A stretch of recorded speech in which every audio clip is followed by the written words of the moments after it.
Iniciamos ya lo que es la sesión de Hablemos de Migración con Tacón NG. Sí, señor. Dice, perdóname, sí, señor. dice el ingeniero, a quien le mandamos un saludo muy especial. Ingeniero Mata. Que es mejor que el mundo esté exiliado y no muerto en Venezuela, es verdad. Cuando los comentarios hacen un juego con ustedes dos. Lo decimos. Sí, pero así no. Porque si te lo mandan a ti, tú tienes el micrófono abierto. Óyeme. Oye, tú no quieres saber lo que yo tengo con esos dos. Yo tengo en medio. Óyeme. Como Licey. Pero óyeme, a ti nadie se te prohíbe que diga nada. No, Mañana yo sé que no, yo lo sé se que no. le prohíbe a Domingo algo nada, aquí. absolutamente nada. Tú lo que tienes que hacer lo mismo. Por eso es que Domingo quiere que yo venga a diario. Tacón, hay una pregunta que yo debo de hacértela porque fue que... Déjame saludar. Gracias por acompañarnos. Esto es Hablemos de Migración con este servidor Tacón NG. Todos los lunes, de lunes a lunes, estamos aquí por Teleuniverso Canal 29, muy especialmente dentro del programa Las Noches con Bélgica. Hablemos de Migración es una sección que nosotros pues aprovechamos este espacio de Bélgica Suárez para compartir con todos ustedes una gran cantidad de datos, informaciones y noticias del mundo migratorio. Ahora sí, Domingo. Esta tarde una televidente nuestra te mandó un recado. No fue una pregunta, pero fue un recado prácticamente. Donde te dice que ella tiene, tiene visa, que hace 4 años o 3 años y pico se venció. Ok. Y que supuestamente dieron un plazo de 4 años. 4 años. Esos 4 años se cumplen ahora en noviembre. Que la situación fue que ella no había ido porque el apellido, un apellido, cuando fue a cambiar de pasaporte, tenía un apellido del padre que no era, lo detectaron que era otro. Entonces, el pasaporte nuevo va a tener un nuevo apellido. Es como si fueran 2 personas tratando de hacerse pasar por una. Pero aquí el caso es de que es una misma persona con 2 identidades para la embajada. ¿Qué va a ocurrir con esto? Ella lo arregló. Sí, lo arregló, pero el problema aquí es que la visa anterior está precisamente con un nombre distinto a quien está solicitando una renovación. Entonces, ¿qué va a pasar aquí?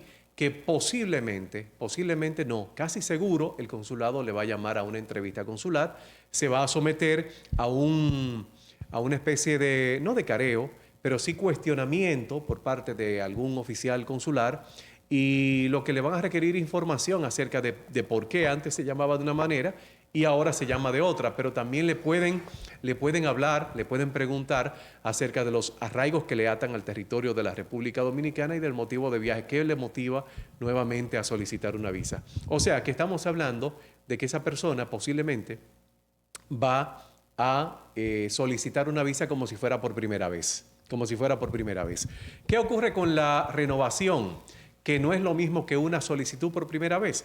Que la solicitud por primera vez, uno va, deposita sus datos biométricos, toman sus huellas, una fotografía, luego se somete a un interrogatorio de parte de uno de los oficiales consulares, mientras que cuando se trata de una renovación, el pasaporte es depositado hasta el día de hoy y hasta los próximos días en Galería 360, en el Visa Application Center.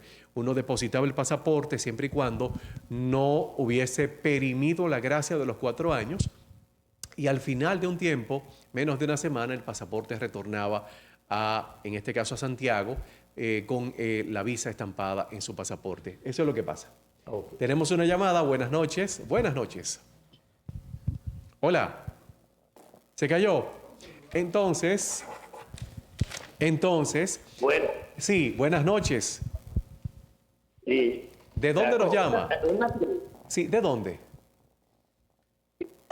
Desde Matanza. De Matanza. Santiago. Excelente. Una pregunta. Para una persona pedir a un hijo mayor de edad, ¿cómo le toma menos tiempo? ¿Ciudadano o residente? Espérese, para una persona pedir, ¿verdad? A un hijo. Mayor de edad. Mayores de edad. Excelente pregunta. Mire, cuando nosotros vamos al boletín de visas, este tipo de categoría se llama categoría de preferencia. Cuando hablamos de categoría de preferencia, estamos hablando de que las personas se colocan en una fila para esperar la disponibilidad de una visa. ¿Qué ocurre con la disponibilidad de una visa? Que todo depende del tiempo que establece el boletín de visas, que precisamente habla acerca de cuánto tiempo va a durar una petición. En el caso, por ejemplo, de los ciudadanos de Estados Unidos pidiendo a sus hijos mayores solteros, este tipo de procesos está transitando por un espacio de tiempo aproximado de 8 años y unos 10 meses. Mientras que en el caso del residente, cuando pide a sus hijos mayores de 21 años que estén solteros, este tipo de petición está transitando por unos 8 años y 6 meses. Algunas personas dirán, pero ¿cómo es posible que en el caso, por ejemplo, del ciudadano, el tiempo de espera es mayor y en el caso del residente es menor? Así es como está contemplado el boletín de visas. Justificación o explicación acerca de esto, normalmente uno no las tiene, no tiene este tipo de explicación, pero así es como está contemplado en el boletín de visas. ¿Tenemos otra llamada? Buenas noches. Buenas noches. Hola. Tienen que bajar el volumen del televisor. Buenas noches. ¿De dónde nos llama? C. Tamboril. Excelente, su pregunta. Sí. Mire, yo tengo visa de 10 años y se me vence en abril. Sí. Entonces mi esposo murió. Mi esposo murió y entonces yo tengo en el pasaporte mi nombre de casada. ¿Qué yo tengo que hacer? ¿Puedo depositar a sí mismo? Yo tengo 80 años, 81 años. Ah, excelente. Sí, perfectamente usted puede depositar a sí mismo. Si tiene 80 años, hay una facilidad muy especial para usted. No tiene que desplazarse hasta Santo Domingo, sino que usted puede utilizar el servicio del Dropbox. Lo puede aprovechar hasta antes del cambio del sistema de citas. El Dropbox no es más que uno descarga un documento y con este documento uno va a mailboxes en Santiago, deposita el pasaporte viaja a Santo Domingo hasta la Embajada de los Estados Unidos y luego el pasaporte retorna visado. A las personas que tienen, por ejemplo, más de 80 años, no se les requiere datos biométricos, sí tienen que mandar una fotografía con sus características actuales, características fenotípicas actuales, pero no se le va a requerir, por ejemplo, el depósito de datos biométricos como son las huellas. Dropbox no es más que un sistema donde usted descarga un documentito, ese documentito pues le permite depositar el pasaporte acá en Santiago de los Caballeros. No hay necesidad de desplazarse hasta Santo Domingo, una facilidad específicamente para personas mayores de 80 años. Tenemos una llamada. Buenas noches. Buenas noches. ¿De dónde nos llama? Desde Liceral Medio. Excelente. Su pregunta.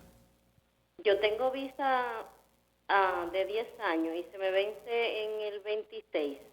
¿Qué tengo que hacer, por favor? Año 26. Claro que sí, claro que sí. Antes de contestarle su pregunta, permítame retornar con la pregunta anterior. No importa si tiene el apellido de su esposo, si continúa con el apellido de casada, usted puede como viuda permanecer con su apellido de casada, no hay problema con eso. Ahora también usted podría, si desea, si así lo desea, solicitar un cambio de nombre en el pasaporte, que se le quite el apellido de casada en virtud del fallecimiento de su esposo. Eso es a consideración suya, a consideración propia. No importa que tenga el mismo apellido, no importa que se cambie el apellido, de igual manera las facilidades siguen siendo la misma. Con respecto al 2026, en el 2026 usted simple y llanamente lo que tiene que hacer es esperar a 3 meses antes del vencimiento de su visa y a partir de ese momento empezar a solicitar una renovación. La renovación empieza con el llenado del formulario, que es la forma DS-160, el pago de la cuota de la tarifa de, los servicios consulares que hasta este momento son 11,000 pesos aproximadamente, y luego usted acude al depósito de datos biométricos y el depósito de su documento de identidad para fines de viajes, que no es más que el pasaporte. Si no hay ningún tipo de objeción con respecto a su solicitud, entonces el pasaporte vendrá visado a acá, Santiago de los Caballeros. Tenemos otra llamada. Buenas noches. Buenas noches. el pasaporte. Si no hay Sí. Ya. Tienen que bajar el volumen del televisor para que nosotros podamos tener una conversación fluida y directa. Sí, buena. Buena, ¿de dónde nos llama? Del sector de Regil, de aquí, Santiago. Excelente. Su pregunta, por favor. Oye, yo tengo desde 2010 que una hermana mía es ciudadana americana y ya nos pidió. Ujú. Entonces, ¿qué tiempo me falta? Pero la fecha de prioridad de su Del caso 2010. es del 2010. Ella Entonces, me hizo la petición en el 2010, ella es ciudadana americana. ¿Qué tiempo nos falta? excelente. Mire, este tipo de procesos está durando 17 años, pero póngale unos cuantos meses más. O sea que posiblemente el caso suyo tenga que esperar 18 años desde el 2010. O sea, estamos en el 2024. Le faltarían unos 4 años más aproximadamente. Así es, si la matemática Así no me es, falla. sí. Unos 4 años más, por lo que tranquilo, con paciencia y espere entonces su proceso. ¿Qué se puede hacer cuando se está esperando el tiempo de procesamiento? Cuando se trata, por ejemplo, de un caso como este, donde es tan extenso el tiempo, donde es tan larga la espera, simple y llanamente lo que hay que hacer es empezar a buscar en aproximadamente en 2 años aproximadamente, una persona que le pueda servir de patrocinador si su hermana, por ejemplo, no ha hecho los reportes que correspondan precisamente con el patrocinio económico, porque en ocasiones se gana poco dinero o no se reporta lo que se gana, no se transparenta lo que se gana. Entonces lo que tienen que hacer es buscar una persona que sí cumpla con el requisito económico para poder patrocinar a un tercero, Es importante que las personas transparenten sus ingresos, porque no a todo el mundo le gusta hacer patrocinio económico de nuevos inmigrantes. Por ejemplo, en el caso de algunas personas, hay algunos que no gustan de dar el patrocinio económico porque saben el compromiso que están asumiendo. Prácticamente se convierten en garantes de un préstamo. Por ejemplo, si el nuevo inmigrante cae en una situación de necesidad, a quien busque el Estado norteamericano para que cubra sus gastos es precisamente al patrocinador. Tenemos una nueva llamada. Buenas noches. Buenas noches. ¿De dónde nos llama? Del Embrujo Tercero, le habla Javier Andrés Salcé. Javier, buenas noches. Saludos, su pregunta, por favor. Mire, yo quiero saber que una renovación, mi visa se vence en el 2027. ¿Qué debo de hacer? Sí, para renovar. Simplemente esperar 3 meses antes del vencimiento de su visa. Normalmente decimos 3 meses antes. 3 meses antes, ¿por qué? Porque esa es la etapa, ese es el momento donde todavía su visa está vigente, pero también usted tiene la posibilidad de renovar hasta 48 meses después. Lo único que normalmente nosotros, los que trabajamos este tipo de procesos, nunca recomendamos que usted espere los 48 meses después, independientemente de que usted no tenga un viaje programado, porque si de repente cambian este tipo de facilidades, entonces usted se quedó sin la posibilidad de hacer una renovación porque se le venció y ya luego de vencido, pues usted tiene que hacer una solicitud como si fuera por primera vez. Entonces, ¿qué es lo que tiene que hacer? 3 meses antes del vencimiento, se llena un formulario de solicitud, se paga la tarifa que va al consulado de los Estados Unidos y espera una agenda de la cita para el depósito de datos biométricos. Pura y simplemente es eso lo que hay que hacer con respecto a una solicitud de renovación. Miren, hay una persona que nos hizo una pregunta que es bastante interesante. La vamos a hacer luego de esta llamada. Buenas noches. Buenas noches. Hola. Hola. Bueno, yo sé que ahí hay una llamada, ¿verdad? Se fue. Entonces, sí, la tenemos ahí. Bueno, aquí hay una pregunta. Nos dicen buenas noches. Yo quiero, por favor, que me diga en la sección cuánto dura una petición de un hijo ciudadano a sus padres. Bendiciones. Entonces, y manda saludo a Mañaná, a Domingo Ureña y a Bélgica. Muy especialmente a Domingo y a Mañaná. Le mandan un saludo un saludo bien apretado. Muchas pero gracias. ¿quién es? Va a agradecérselo, ¿quién es? Vamos a ver. Luego les digo, Luego les digo. Está bien. Entonces, cuando hablamos de peticiones de familia, obligatoriamente tenemos que hacer dos grandes distinciones. La primera distinción es la categoría inmediata. La segunda distinción es la categoría de preferencia. Cuando hablamos de categoría de preferencia, estamos hablando de que las personas se colocan en una fila y esperan un tiempo hasta que haya una visa disponible. O sea que ellos, el tiempo de espera estará administrado por el boletín de visas que publica el National Visa Center mensualmente. Por ejemplo, a estas alturas de lo que va de mes, apenas estamos conociendo el boletín de visas de septiembre, pero en unos cuantos días ya vamos a conocer el boletín de visas de octubre. Sin embargo, cuando se trata de la otra gran categoría, es la categoría de familia de preferencia, la categoría de familia inmediata o la categoría inmediata. Cuando hablamos de esta gran categoría, aquí no hay un tiempo de espera. Sí, por supuesto, hay que ser paciente. Sin embargo, aquí hay una visa disponible siempre para los que son categoría de familia inmediata. Aquí los familiares inmediatos de ciudadanos de Estados Unidos prácticamente no tienen que esperar nada, simple y llanamente se somete una petición, luego en el National Visa Center se someten los documentos, hay un proceso documental que se somete y luego son entrevistados en el consulado de los Estados Unidos. Luego vuelvo nuevamente con esta otra categoría. Buenas noches. Sí, buenas noches. ¿De dónde nos llama? Desde Villahermosa, La Romana. Excelente. Su pregunta, por favor. En el 2013, mi hermano y yo fuimos pedidos por un tercer hermano nuestro, en 2013. Todo lo que nos solicitaron lo enviamos y nos lo aprobaron. Dice que nuestro caso fue aprobado en el 2021 y después de eso no hemos vuelto a recibir más información. Sí. Este tipo de casos, gracias a usted, este tipo de casos transita por un espacio de tiempo de 17 años.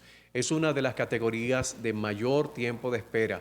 Cuando decimos 17 años, no estamos hablando en términos absolutos, estamos hablando en términos relativos, porque obligatoriamente hay una etapa donde se procesan una serie de documentos y si usted, por ejemplo, en esa segunda etapa no tiene o no cuenta con un fiador o no envió los documentos con la urgencia que se requiere, pues posiblemente el tiempo sea un poco más mayor con respecto a estos 17 años que nosotros hemos hablado en estos instantes. ¿Qué es lo que se tiene que hacer? Bueno, a partir del 2013 usted cuenta 17 años. Estamos en el 2024, o sea que apenas han transitado 11 años. Lo que usted tiene hasta este momento es una aprobación de la petición y posiblemente ya ustedes hicieron los 6 pasos. No tienen que hacer nada, simple y llanamente esperar a que el boletín de visas establezca de que ya su caso está en fecha para una entrevista consular. Cuando los casos llegan a la fecha para una entrevista consular y no le mandan la cita, la carta de la cita, lo que tienen que hacer es comunicarse con el consulado de los Estados Unidos para que ellos, en caso de que el documento o el expediente esté un poco adormecido, pues lo activen y le den entonces el curso necesario para que su caso pueda haber un final feliz, como lo es una entrevista consular. Tenemos otra llamada. Buenas noches. Buenas noches. Pero después que le dan la entrevista consular, ¿lo visan? Depende. Te voy a explicar eso ahora. Buenas noches. ¿De dónde nos llama? Buenas noches. Sí, ¿de dónde? De Santiago. ¿De qué parte de Santiago? De Puñal. De Puñal, excelente. Su pregunta. Yo tengo un hijo aquí. Entonces le nació un bebé en Nueva York. Entonces me dicen que tiene que sacar un papel, hijo mío, aquí para mandarlo allá en Nueva York. Sí. Entonces quiero saber qué paso tengo que hacer. Ese papel es un formulario. Con ese formulario lo que se está buscando es que su hijo autorice a la emisión de un documento de identidad que le permite viajar, como lo es un pasaporte. Este documento tiene que ser notariado. Este notario no puede ser un notario de la República Dominicana, sino que tiene que ser un notario que tenga jurisdicción para Estados Unidos. En este caso, los notarios que pueden tener esa capacidad y esa facultad son los oficiales consulares en función de notario. O sea, que usted tiene que hacer una cita, o el hijo suyo tiene que hacer una cita para poder enviar este tipo de documentación con los rigores requeridos por la ley. Podemos ayudarle en el proceso. Recuerden que pueden llamarnos al 829-278-0280, 829-278-0280. Recuerden que no es un notario de la República Dominicana, no tienen jurisdicción en Estados Unidos, y por eso todo lo que se tiene que hacer tiene que hacerse delante de un notario o de una persona facultada como notario para que pueda tener efectos en los Estados Unidos. Ahí tenemos los teléfonos en pantalla, los teléfonos de contacto directo con este servidor, el 829-278-0280, 829-278-0280. Estamos ubicados en la calle Los Rosales, Mini Plaza Los Rosales, módulo 4 acá en Santiago de los Caballeros en el sector de Los Álamos, y que pueden seguirnos a través de distintas redes sociales, Facebook, Twitter, Instagram, TikTok. En TikTok estamos proyectando hacer algunos en vivos, algunos directos, por lo que síganos en @Hablemos de Migración y @TKNGNG. Muy buenas noches, gracias por la compañía de todos ustedes, y si Dios lo permite volveremos a estar nuevamente compartiendo con todos aquí Hablemos de Migración con este servidor. Buenas noches.